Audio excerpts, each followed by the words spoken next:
ਅੱਜ ਅਸੀਂ ਗੱਲ ਕਰਾਂਗੇ ਸਰਕੂਲਰ ਮੋਸ਼ਨ ਤੇ ਸੈਂਟਰੀਪੀਟਲ ਫੋਰਸ ਦੇ ਬਾਰੇ 'ਚ। ਜਦੋਂ ਵੀ ਕੋਈ ਜਿਸਮ दायरे ਦੇ ਵਿੱਚ हरकत करता वा ਉਹਦੀ हरकत ਨੂੰ ਅਸੀਂ बोलते हैं सर्कुलर मोशन। अगर उर्दू में आप मुझसे पूछें किसी जिस्म की सर्कुलर रास्ता पर मोशन या किसी जिस्म की दायरा में हरकत, समझ लगी? किसी जिस्म की इसको क्या बोलते हैं? Circular motion. ठीक हो गया। मिसाल के तौर पे आप सब लोगों ने ऐसे किया होगा, एक डोरी ले लें इतनी लंबी, उसके एक सिरे पे पत्थर बांध लें और उसको ऐसे ऐसे घुमाएं, तो वो पत्थर की मोशन कौन सी होगी? बोलो तो सही। ठीक है। दूसरा जो हमारा आज का मौजू है वो है सेंट्रीपिटल फोर्स। सेंट्रीपिटल फोर्स वो फोर्स हैगी आ जिहड़ी किसी जिस्म नूं दायरे 'च हरकत करन ते मजबूर कर दी आ। इस तो बगैर कोई भी जिस्म दायरे 'च हरकत कर नहीं सकता। ठीक है। हुण तुसीं डोरी जिहड़ी आ उहदे नाल बन के ते पत्थर नूं घुमाउण डए हो, वो तद करके वो दायरे 'च घुमण डिआ। तो जे डोरी टुट जाए तुहाडा की ख्याल है, वो दायरे 'च घूमता रहेगा? बोलो, वो सीधा चला जाएगा। लिहाजा पता यह लगा कि वो डोरी जिहड़ी आ उहनूं खिच्चण डई आ किधर नूं? अपने मरकज़ अल, दायरे दे मरकज़ अल नूं। उहदी खिच दी वजह तो वो दायरे 'च हरकत कर रहा। अगर डोरी की खिच मुक जाए यानी डोरी टुट जाए, उन्हें सीधा ही चले जाना।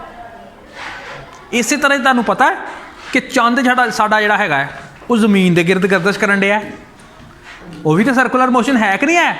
उन्होंने किहड़ी डोरी ने खिंचिया वा? जमीन की कशिश ने। जमीन सूरज के गिरद गर्दिश करन डई आ, उन्होंने किहने खिंचिया वा? सूरज की कशिश ने, जिन्होंने ग्रैविटेशनल फोर्स कहने आपां।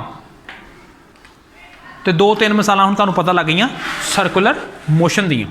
ते तुहानूं सेंट्रीपिटल फोर्स जिहड़ी आ उहदी भी तारीफ समझ लग गई कि वो फोर्स जिहड़ी किसी जिस्म नूं दायरे विच हरकत करन च मजबूर कर दी है। इस तो बगैर कोई जिस्म दायरे से हरकत कर नहीं सकता। और याद रखो, ਜਦੋਂ ਕਿਸੇ जिस्म ਤੇ सेंट्रीपिटल फोर्स अमल कर दी आ तो ਉਹਦੇ ਵਿੱਚ ਜਿਹੜਾ एक्सलरेशन पैदा ਹੁੰਦਾ ਉਹਦਾ ਨਾਮ ਵੀ सेंट्रीपिटल एक्सलरेशन आ। ਕਿਹੜਾ? सेंट्रीपिटल। लिहाजा ਇਹਦਾ ਕੁਲੀਆ ਜਿਹੜਾ ਵਾ ਨਾ FC ਦਾ ਉਹ ਬਰਾबर आ MA ਤੇ ਹੁੰਦਾ ਹੀ ਹੁੰਦਾ ਵਾ, ਨਾਲ ਛੋਟਾ ਜਿਹਾ C भी लिखना है। यानी ये आम एक्सलरेशन नहीं, ये सेंट्रीपिटल एक्सलरेशन। और याद रखो सेंट्रीपिटल एक्सलरेशन जिहड़ा है बराबर हुंदा V की 2/R। किहदे बराबर हुंदा वा? बोलो तो सही जरा। यानी फर्ज करो आ वो दायरा जिहदे विच जिस्म हरकत कर रहा वा, तो अगर वो विलासिटी V दे नाल हरकत कर रहा वा तो वो आ विलासिटी V का मरबा लेना वा, तो R की आ उहदा रदास, की आ उहदा रदास। लिहाजा इस कुलीए नूं इहदे विच असीं अगर रखांगे तो सेंट्रीपिटल फोर्स का जिहड़ा वा कुलीया बन जाएगा MV की 2/R। तो सबको याद रहेगा भाई, सेंट्रीपिटल फोर्स का की कुलिया वा? MV की 2/R। ठीक है कि? और याद रखो सेंट्रीपिटल फोर्स की समत हमेशा दायरे के मरकज की तरफ होंदी है। लेकिन एक गल जिहड़ी तुहानूं मैं होर दसना चाहुंदा वो ये आ कि इहदे नाल नाल ही एक होर फोर्स होंदी आ जिहनूं असीं सेंट्री फ्यूगल फोर्स कहने आ। जिद्दां कि तुसीं न्यूटन के तीसरे कानून च पढ़िया सीगा कि हर अमल का एक की हुंदा वा? रद्दे अमल, जिहड़ा मिकदार च की हुंदा वा बराबर, लेकिन समझ च की हुंदा वा? मुखालफ। इस तरह बेटा सेंट्रीपिटल फोर्स जिहड़ी आ एक अमल आ। यानी डोरी जिहड़ी आ वो पत्थर ते जिहड़ा फोर्स ला रही है, पत्थर नूं मरकज दायरे के मरकज वाल खिंच रही है, वो सेंट्रीपिटल फोर्स आ। लेकिन पत्थर क्या डोरी ते फोर्स नहीं ला रहा? बिल्कुल लगा रहा है। पत्थर की करदा वा? तुहाडे हत्थ नूं दायरे तो परे खिंचण की कोशिश करदा है, मरकज तो परे। तो लिहाजा तुसीं याद रखना वा सेंट्रीफ्यूगल फोर्स जिहड़ी आ दरअसल ये सेंट्रीपिटल फोर्स का रद्दे अमल आ। वो फोर्स सेंट्रीफ्यूगल फोर्स जिहड़ी आ वो फोर्स आ जिहड़ी सेंट्रीपिटल फोर्स का रद्दे अमल आ।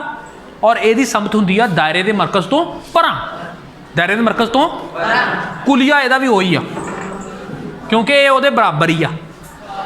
बस दोवां विच फर्क काहदा वा? समत दा फर्क। ठीक है। और आखिर ते मैं तुहानूं एक बड़ी दिलचस्प मिसाल दिना वा कि तुसीं ये तजर्बा जरूर किया होएगा कि पानी डोल दे विच पा के इदां जो घुमाओ तो वह डुलदा नहीं कि डुल जाता?